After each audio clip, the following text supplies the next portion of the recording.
Perkenalkan, kami dari kelompok Randy. Kami akan membahas tentang perjuangan tokoh nasional dalam menjaga keutuhan negara Indonesia.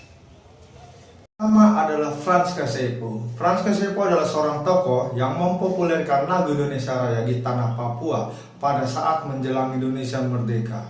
Pada akhir tahun 1960-an, Frans Kasepo pun juga berupaya agar supaya PPRA dibenarkan oleh masyarakat yang ingin Papua bergabung ke negara Indonesia. Adalah Sri Sultan Hamengkubuwono ke-9. Pada tahun 1940, Sri Sultan Hamengkubuwono IX dinobatkan menjadi Raja Yogyakarta.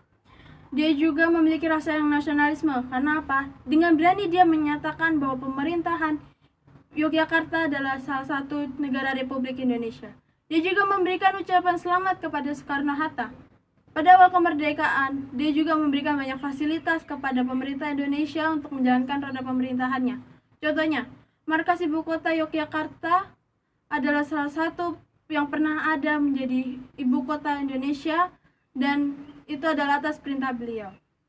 Dia juga pernah menolak tawaran Belanda yang akan menjadikan dia raja seluruh Jawa setelah agresi militer Belanda kedua. Sekian dan terima kasih. Saya akan menjelaskan yaitu tokoh Martin Hinde. Martin Hinde ini adalah seorang polisi daripada Hindia Belanda. Namun dengan jabatannya itu tidak akan melunturkan rasa nasionalismenya. Bahkan dia pernah merencanakan dengan anak buahnya itu untuk memberontak negara Belanda yang ada di daerah Papua. Pada tahun 1845 sampai 1846, dia juga kembali merencanakan sebuah pemberontakan, tetapi akhirnya gagal. Pada akhirnya dia diputuskan untuk tetap menjadi salah satu dari pemerintahan Belanda di bagian kepala distrik. Pada akhirnya diakhiri daripada Martin Hinde ini bagaimana dia terus menekankan di mana rakyat Papua ini harus terus bersatu untuk melawan daripada penjajahan bangsa-bangsa Belanda. Dan di mana makna yang kita bisa dapat dari tokoh Martin Hinde ini adalah bagaimana rasa perjuangannya dia untuk membela negaranya sendiri dan bahkan mempertahankan negara kita, yaitu negara bangsa Indonesia. Selanjutnya, Opung Dayang Risaju.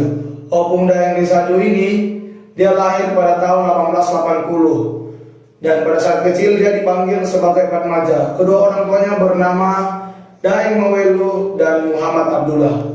Nah, saat itu Opung Dayang Risaju sangat senang dengan dunia politik, sehingga dia pun masuk atau ikut dalam Partai Serikat Islam Indonesia. Nah, di situ, di dalam partai itu dia membuat suatu perlawanan kepada Belanda, sehingga membuat Belanda marah kepada Opung Dayang Risaju karena menghasut rakyat-rakyat Palopo untuk melawan Belanda. Akhirnya Opung Dayang Risaju pun ditangkap, dan pada saat dia ditangkap dia sempat bebas kembali, tetapi dia bebas di situ, dia masih ingin melawan Belanda. Akhirnya dia ditangkap lagi oleh Belanda, dan disitulah pada saat dia ditangkap kedua kali dia disiksa sampai dia mati di Kabupaten Bajo Palopo. Sekian dan terima kasih. Jadi dari tokoh nasional ini kita bisa tahu bahwa Opung Dayang Risaju tidak pernah menyerah dalam melawan Belanda di daerahnya, yaitu di daerah Palopo. Sekian dan terima kasih.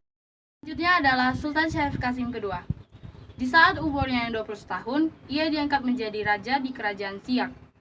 Nah, saat ia mendengarkan berita proklamasi kemerdekaan Indonesia, ia langsung mengirimkan surat kepada Soekarno dan Hatta, yaitu untuk menyatakan kesetiaannya dan dukungannya kepada Indonesia. Ia juga menyerahkan 13 juta gulden untuk membantu perjuangan Indonesia. Dan ia juga membantu mendirikan beberapa organisasi seperti Komisi Nasional Indonesia di Siak, yang kedua Tentara Keamanan Rakyat, dan yang ketiga adalah Barisan Para Pemuda Republik Indonesia. Ia juga mengajak raja-raja yang ada di Sumatera Timur untuk bergabung dengan Republik Indonesia.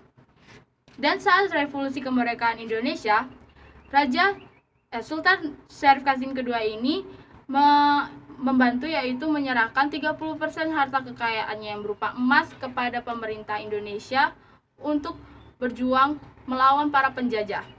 Ia juga sempat ingin diangkat menjadi Sultan Boneka oleh Gubernur Jenderal de facto Belanda yaitu Van Mock, akan tetapi ia menolaknya karena ia sudah menyatakan kesetiaannya kepada Indonesia.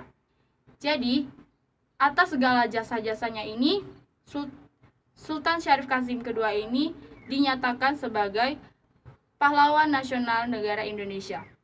Jadi, maknanya kita bisa ambil dari kelompok kami adalah kita harus mencontoh apa yang telah tokoh nasional perjuangkan untuk kita dan kita harus bisa mempertahankan negara kita.